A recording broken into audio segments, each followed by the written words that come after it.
Viva la Virgen, kapayapaan mga kamalalakbay, kumusta na po kayo? Narito tayo muli sa ating podcast na Pueblo Amante de Maria, ang ating Saturday Habit bilang mga deboto at nagmamahal sa Mahal na Birhen. At syempre, minamahal din tayo ng Mahal na Birhen. Ngayon po, muli natin kasama si Father Franz, ang Assistant Parish Priest sa Taytay Rizal. Hello, Father Viva la Franz. Virgen! Kapayapaan po sa inyo mga kamanlalakbay. Viva la Virgen! Kapayapaan po sa inyo, Father Nante. Nandito na naman tayo sa ating Saturday Habit. No? Ang kasama na naman natin ang ating mahal na ina. Ayan. Amen, Father. Namimiss na natin si Brother Ivan. Saan kayang piyesta nagpunta yon? Baka po nakikikain na po siya. Oo nga. At kasama muli natin dito, Father Franz, si Father Christian Manansala, ang Assistant Parish Priest ng La Purisima Concepcion Shrine sa Malabon. Viva la Virgen, Father. Viva la Virgen, kapayapaan po sa ating mga kamanlalakbay po. Father, sino po nga muli ang inyong kasama para sa ating episode na ito? Muli po natin kasama si Brother Brian, Commission Head po ng aming worship and liturgy po. Viva la Virgen at kapayapaan po sa ating lahat, mga kamanlalakbay. At masayang usapan na naman po ang ating matutunghayan po dito po sa aming dambana at parokya ng Immaculada Concepcion. Yeah. Si Father Franz, simulan natin ang kwentuhan. Ito, balita po namin, Brother Brian, isa kayo doon sa mga present o mga panahon na ito. No? Ano po yung kwento tungkol sa pagiging dambana ng La Immaculada Concepcion de Malabon at paano po nagkamit ang inyong simbahan ng titulong ito? Viva la Virgen po. Sabi nga hindi naging madali ang tinahak ng pagiging pandiosesanong dambana po. Tumagal po ito ng napakahabang panahon. Sabi nga hindi naging madali po sa amin dito sa aming pandiosesanong dambana na makamit itong isang karangalan po nito. Mahabang panahon po na bago ito ibigay po o itanyag sa aming parokya. Nakadalawang obispo na nga po at nagkaroon pa ng isang administrator Ngayon 2021 po doon pa lamang po ginawaran ng titulong Pandiosesanong Dambana ang Mahal na Birheng Maria. Una, sabi nga na kwentuhan, sabi paano ba maitataas o maipapakilala pa lalo ang Mahal na Birheng Maria. Kaya po sinubukan ng noon parish administrator pa lamang po na si Father Joey na i-apply sa mahal na obispo ng Diocese ng Caloocan na maibigay yung pandiosesanong dambana sa aming parokya. At hindi naman ito nawalan lang ng saysay. Sa loob ng mahabang panahon habang nilalakad po namin ang application, nagkaroon ng panalangin sa mga kapilya, sa simbahan para magampanan or magbigay sa amin ng malaking karangalan po. At yun ngang noong Nobyembre 19 taong 2021 po inilabas yung dekreto na mula sa obispo at Disyembre 8 taong 2021 po itinanghal sa mismong dakilang kapistahan na ang parokya ng Immaculada Concepcion po ay maging pandiosesanong dambana ng La Immaculada Concepcion de Malabon. So ganun po yung tinahak ng pagiging pandiosesanong dambana po. Thank you, Brother Ryan. Nararamdaman ko yung pinagdaanan yung struggle. At hindi lang kayo ang may karanasan ng ganyan. Maraming mga parokya na nangarap na maging dambana at meron talagang challenges. Pero pag ginusto ng Mahal na Birhen, sabi nga, mangyayari yun. Amen? Amen po, amen. Father Brian, bilang isang dambana, mahalaga dito ang buhay liturhiya, lalo ng mga misa, ang kumpisal. Gaano po karami ang mga pagdiriwang ng mga sakramentong ito sa inyong dambana? At paano niyo po iniimbita ang mga tao, mga deboto, para magsimba at mangumpisal? Bilang bahagi pa rin po ng pagpapaunlad, pagpapalaganap ng debosyon sa mahal na Birheng Maria, siyempre, ang lahat ng ito ay nakasentro sa ating Panginoong Yesus. At ito po ay sa pamamagitan ng pagdiriwang ng banal na misa. Dito po sa aming Shrine and Parish, may misa po kami ng weekdays, ng umaga at ng gabi. And then pag Sundays po, meron po kami siyam na misa.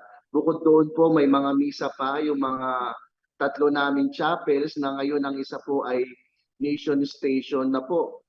At bukod po doon, yung mga hindi pa naaabot o nakakapunta dito sa parokya, pinapalakas po namin ang aming BEC. So may mga BEC, street masses po kami na pinupuntahan namin ni Father Joey, yung mga areas na hindi po naabot o hindi po nakakapunta dito sa parokya at sa simbahan upang magsimba. At dito rin po, nagkakaroon po kami ng kasalang bayan and binyagang bayan. And then every first Friday, may devotion po kami to the Sacred Heart of Jesus. Before the Mass, meron po kaming isang oras na nakalaan para sa mga gustong mangumpisal po. And then yun nga po yung first Saturday, meron po kaming dawn procession ng alas 5 ng umaga, susundan po ng banal na misa. And then sa banal na misa, meron po kaming healing service sa mga nakakatanda at sa mga may sakit po na ipagdarasal po. Ayon po sa mga aspeto po no ng dambana na ito'y ginawa no ni Brother Kendrick Ivan Panganiban no sa kanyang research. Isa ay yung tinatawag po nating mga apostolate o mga charity programs na mahalagang nagagawa no dahil sa pagdedibusyon dapat dinadala rin tayo nito sa pagmimisyon no. Ano po yung mga ginagawa po nating mga pagtulong sa ating kapwa diyan po sa inyong dambana? May programa po ang dambana ang Shrine at Parokya. Ito po yung tinatawag naming Hapag ni Maria. Every Thursday po, may mga piling pamilya po na aabutan ng pagkain. At ito po ay sinimula ng aming parish priest noong pandemic pa po at hanggang ngayon po tinutuloy siya every Thursday po. Ang alam ko, una yung mga recipient po nito ay within the parish po, vicinity. Ngayon, lumalabas na po kami. Even yung mga karatig parokya ay naambunan na po nitong biyaya. Ito po ay sa kagandahang loob din po ng mga taong nagdo-donate po na ipagpapatuloy po ito. At nagkaroon pa nga po kami ng isang maliit na concert para ma-sustain din po ang Hapag ni Maria. Marami po ang tumutulong kasi nakikita po nila, pinopromote din po sa misa, and then marami po sa pamagitan nila ang biyaya po ng Diyos ay naipaparating po natin sa ating mga kapatid na kapuspalad po. Amen, Father. Marami talagang nangyari nung panahon ng pandemic na maganda din kasi doon tayo talaga lumabas at nakapaglingkod sa ating kapwa. Amen. Amen. Ngayon po ay puputulin rin natin ating kwentuhan, Father Christian, Father Franz, Father Brian, para sa ating lay sharer. Miss Rita, pasok. Viva la Virgen! Kapayapaan po sa inyo mga kamanlalakbay. Kapayapaan po sa inyo, Father Nante, Father Franz, Father Christian, and Brother Brian.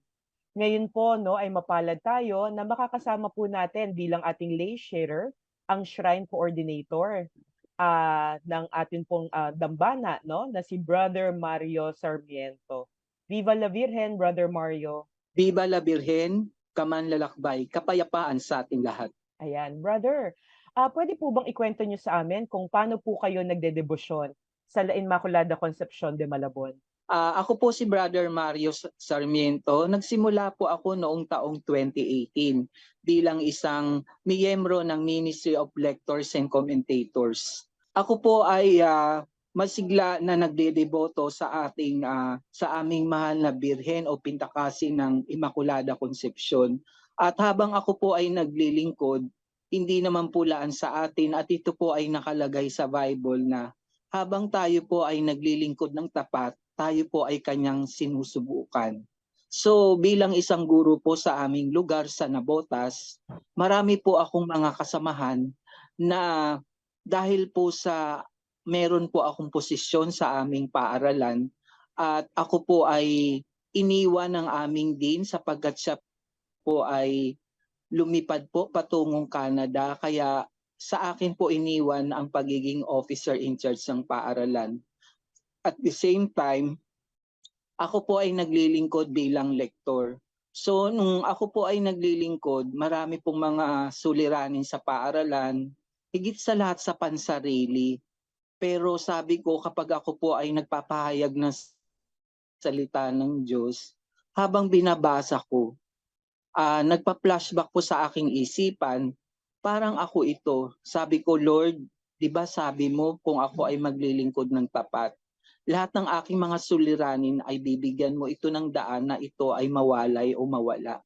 Kaya tuwing ako po ay nagbabasa, taimtim po ako sa kanyang nananalangin na kung ano man po ang bigat na ibibigay ninyo sa akin, nawa ay wag po itong mangyari ayon sa aking nais, kundi sa iyong nais.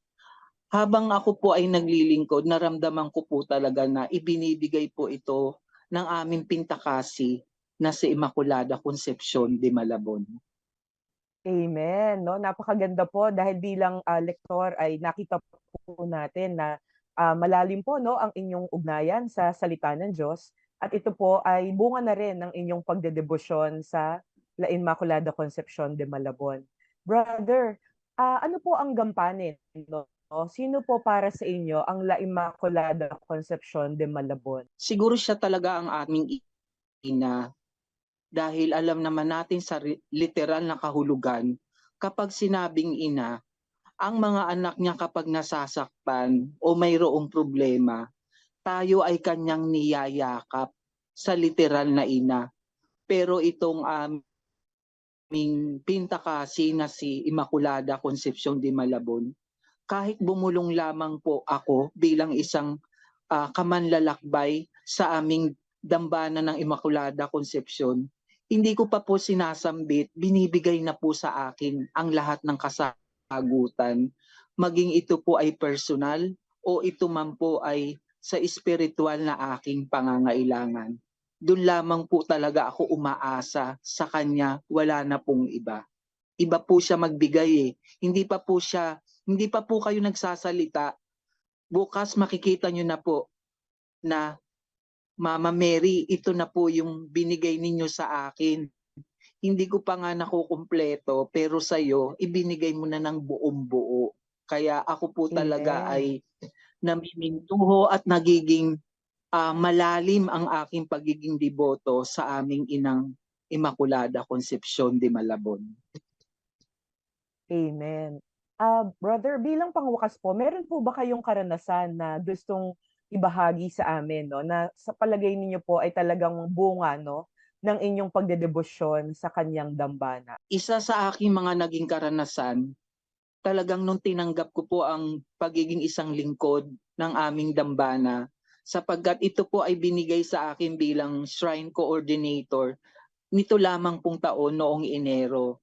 Kaya sabi kong ganon, Father Joey, bakit ako po? Marami naman pong iba dyan. So, sabi niya, Brother Mario, umaasa ako sa iyo dahil kaya mo yan. Dahil nakita kitang matatag. Sabi nga, meron po tayong kasabihan, sister, na many are called, but few are chosen. Di ba po?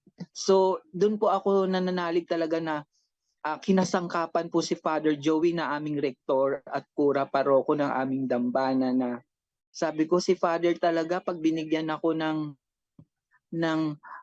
assignment, pero higit pa dun sa aking ginagawang pamimintuho, pagdating ng mga blessings talaga pong siksik liglig umaapaw.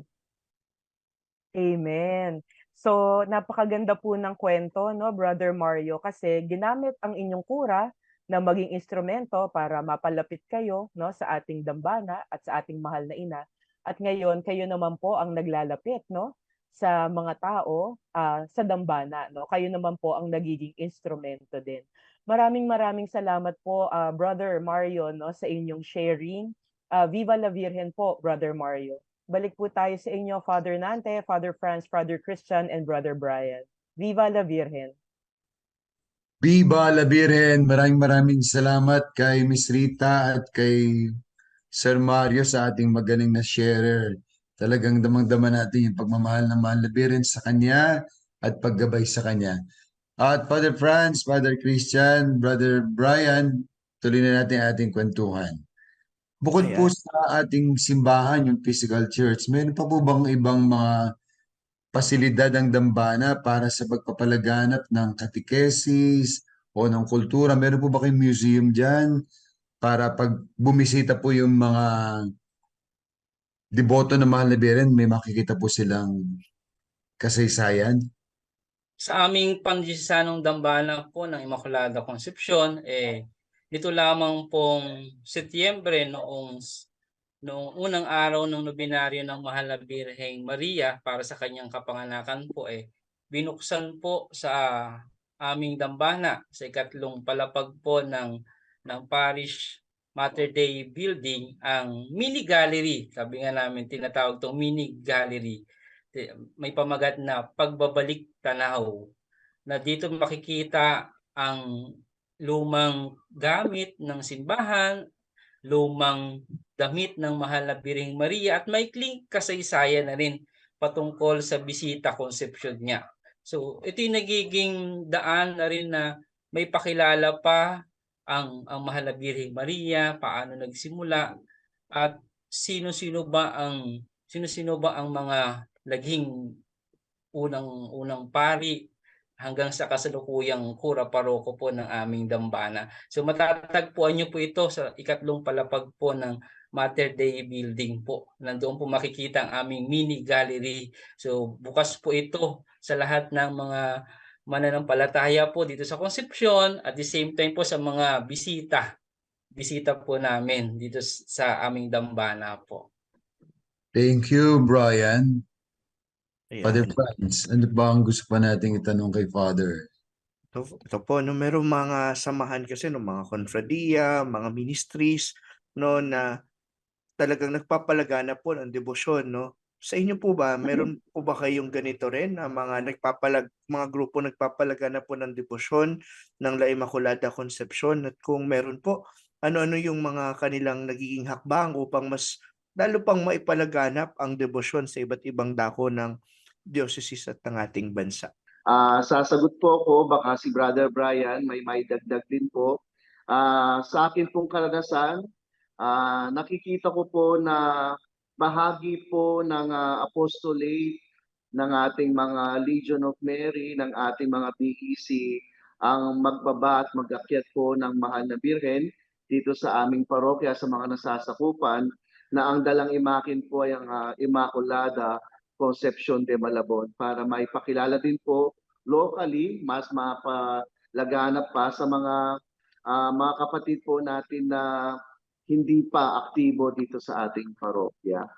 At sa labas po ng parokya o ng dambana natin po namin, sa pangunguna po ng aming Shrine Promotion Committee, sa pangunguna din po ng aming Kura Paroko, nasimulan na rin po namin yung dambana sa dambana na bahagi po ng programa ng Association of Shrines in the Philippines po. So far po, nakasampung shrine and may mga basilika na rin po kaming napuntahan. Sa buwan po ng Mayo, sa Antipolo, nauna po kami May 22 to 29. Sa Manila Cathedral nung June po, June 14 to 19. Sa month of July po, sa National Shrine of Our Lady of Mount Carmel sa QC, New Manila, July 18 to 24 po siya doon. Sa Archdiocesan Shrine of Our Lady of Miraculous Medal sa San Marcelino, Manila po, July 24 to August 2 po siya doon. And then August, sa month of August, dito po sa aming katedral, dumalo siya bilang bahagi ng kapistahan ng patron ng aming diocese noong August 16. And then August 23 to 28 po, dumalaw siya sa Diocesan Shrine of Our Lady of Abandon sa Muntinlupa. Sa month of September po, sa Baclaran, sa National Shrine of Our Mother of Perpetual Help, September 19 to 27. And then from there, dinala po namin siya sa Ermita Church, sa Diocesan Shrine of Our Lady of Virgen de Guia. Nag-stay po siya doon ng September 27 hanggang October 3 na pagkatapos po dinala namin para sa buwan ng October sa Quiapo Church. Nag-stay po siya doon from October 3 hanggang noong October 10. And then from October 10 to October 18 sa Archdiocese Shrine of Our Lady of Loreto po. Wow. Well, congratulations, Father. Effective po talaga yung pag-iikot kasi yung talagang promotion ng debosyon sa Mahal na Birhen. Father Christian, Brother Brian, sa ilang salita po, paano niyo po masasabi na ang debosyon sa Mahal na Birhen ng La Purisima de Malabon, ng Konsepsyon ng Malabon ay tanda ng pananampalataya dyan sa Malabon? Sabi nga ang isang nagdedeboto o may tunay na debosyon sa Mahal na Birheng Maria, nakikita ito sa gawa. At ito ang ipinapakita ng simbahan ng Konsepsyon sa mga taong nangangailangan po. Doon ko may maihahalin tulad po sa maikling pananalita na ang simbahan ng Konsepsyon, ang dambana ng Konsepsyon po ay hindi lamang nananatili sa liturhiya, kundi itong liturhiya na ito ay gumagalaw para sa mga taong nangangailangan po. Maraming Amen. salamat, Brother Brian. Para sa akin po, sa karanasan ko na nakikita ko sa mga taga dito, sa mga taong nagpupunta at pinuputahan po ng Mahal na Birheng Maria, ito ay sangalan ng pagmamahal na nanggagaling sa puso. Ang puso din po ang dahilan kung bakit minamahal tayo ng Mahal na Birheng Maria. Ang puso din po ang dahilan kung bakit bumabalik at patuloy pong umaalab ang debosyon sa Mahal na Birheng Maria. At ang puso rin pong dahilan kung bakit may mga charitable program po ang parokya. Tulad po ng nasabi ko kanina, yung Hapag ni Maria. Meron pa po pala kaming every Sunday na clinic po na libre. May mga doctors po tayo dyan, mga nurses, na handang maglingkod po sa mga malalakbay po natin na nangangailangan ng atensyon medical. Every Sunday po yan. Yan po. Wow. Sa ngalan ng puso at pagmamahal, nakikita ang tanda ng malakas na debosyon sa ating Mahal na Birheng Maria na dinadala po tayo sa puso naman ng ating Panginoong Yesus po. Amen, Father. At Father Franz, ano ang ating challenge para sa ating episode na to? Ayan, no, para po sa ating challenge ngayon sa episode natin na ito, no, dahil ngayon ay October 28 na rin, matatapos na ang ating buwan ng pananalangin ng Santo Rosario. Kaya inaniyahan ko po, no, yung lahat ng mga pamilya, no, na magdasal pa rin ng Santo Rosario. Inaanyayahan ko yung mga magulang, no, challenge ko lalo na yung mga magulang, no, magdasal tayo bilang isang buong pamilya ng Rosario. Maraming mga kabataan ngayon, di kabisado ang pagdarasal ng Rosario. Maraming mga bata ngayon, hindi alam kung ano yung Rosario.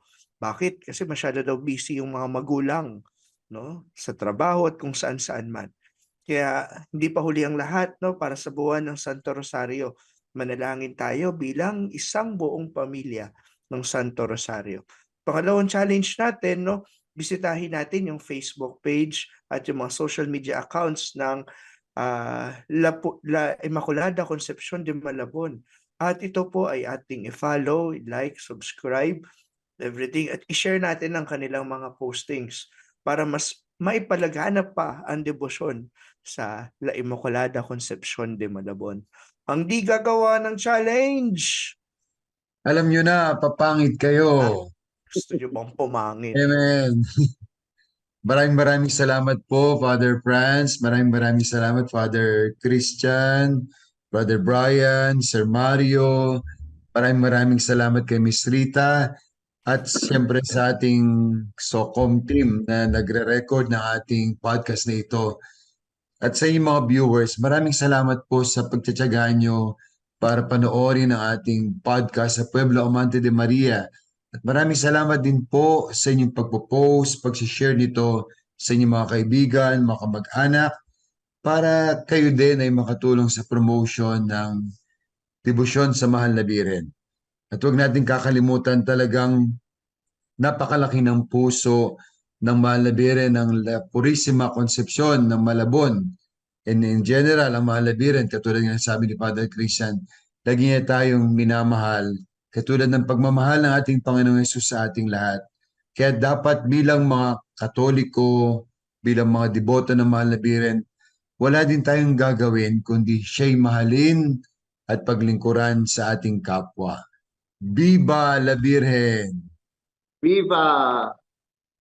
Ngayon po hingin natin si Father Christian ng maiksing panalangin at final blessing para sa ating lahat. Sige po. Sa pagkakataong ito po, hinihingi ko na ipikit natin ang ating mga mata at hingin po ang pagpapala ng ating Diyos sa tulong at panalangin ng ating mahal na Birheng Maria. O Inang Maria na iniakyat sa langit, katawan at kaluluwa at karununahan bilang reyna ng langit at lupa, tinatamasa mo na ang pagbuko sa kalan ni Jesus ng pagkakaisa, walang hanggang kalwalhatian at pag-ibig ng banal na Santatlo. Patnubayan mo kaming samahan at pangalagaan sa aming paglalakbay ng pananampalataya patungo sa tahanan ng Ama upang hindi kami mawalay kay Jesus, ang tangi at tunay na daan patungo sa Diyos Ama. Ito'y inihiling namin sa ngalan ni Jesus na aming Panginoon sa tulong at panalangin ng aming mahal na Ina at ng banal na Espiritu Santo. Amen. Sumainyo ang Panginoon At Amen. sumayo. at pagpalain po kayo at ang inyong mga mahal sa buhay ng makapangyarihan at mahabaging Diyos Ama, Anak at Espiritu Santo. Amen.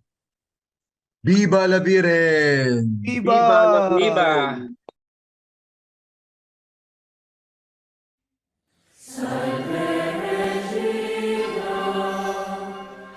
Mga kapatid kay Kristo, dakila ang araw na ito para sa ating lahat na nagtitipon ngayon. 36 na taon na ang nakaraan na ang matandang imahen ng mahal na Birhen, ang Immaculada Concepcion, ay bigyang parangal ng Santa Sede sa pamamagitan ng pagpuputong ng korona. Sa gabing ito, higit pa sa pagunita, ay buong galak nating ipinagdiriwang ang 36 na taon na koronasyong kanonikal ng ating mahal na patrona. Isang dakilang pasasalamat na tayo ay nabuhay sa panahong ito upang masaksihan ang isang di malilimutang pangyayaring ito.